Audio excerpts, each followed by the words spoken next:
Heard of Protectors of Animals? Yes, I know that it's one of your favorites. It is one of my favorites. And also they're right off of Route 2. Okay. Yep, Route 2. You can see them. You can see the Protectors of Animals sign. Now, I've been doing stories with them since I got to Channel 3, and let me tell you, they've come a long way. They incorporated in 1975, and I wanted to see some of the great things that were happening at the shelter. So I decided to pop in and say hello. Take a look. Take a look.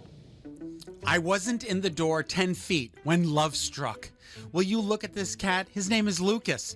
Just one of the many cats you'll find here at Protectors of Animals in East Hartford. Jody Macrina is the president of the board of directors, and Jody and I have known each other a long time. I have been with Protectors of Animals since 2000. 2000, 22 years. Oh, I know. Do I get a gold watch? Yeah. You get a gold cat. We're incorporated in 1975, so we're one of the oldest grassroots mainly volunteer organizations in Connecticut. Our 50th will be in 2 or 3 years, and that's really pretty great for a band of volunteers.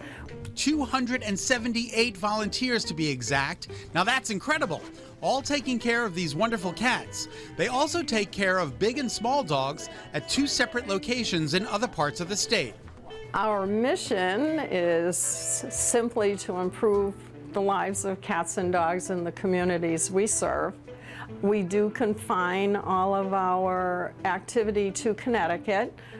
We don't import animals. We're really okay with groups that do. We understand why, but all of our support comes from the Connecticut residents, and so we confine ourselves to our activities within the state. Where do the cats come from? Where do the animals come from? Mostly the cats from the streets.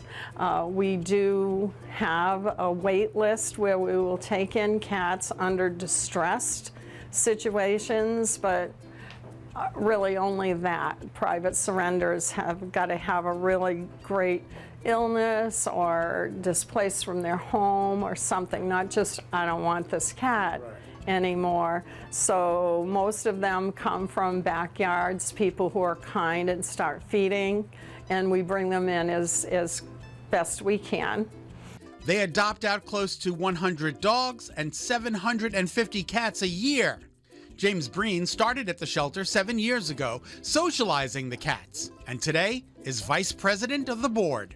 I'd always wanted to give back to the community. Nonprofit work was always something I really cared about, and when I thought about it, it had to be animals. I grew up with cats, I grew up with dogs, and one of the lessons I learned early was you can't solve all the world's problems.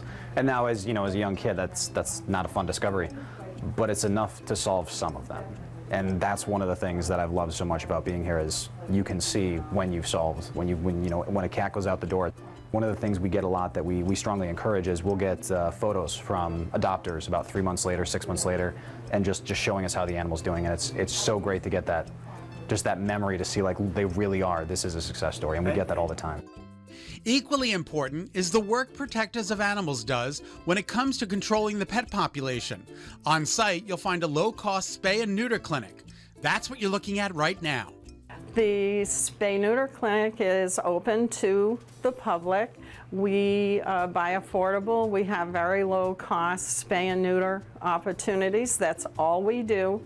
Our goal is to reduce the overpopulation and to help the people, the pet owners out there that are struggling to find affordable spay-neuter care.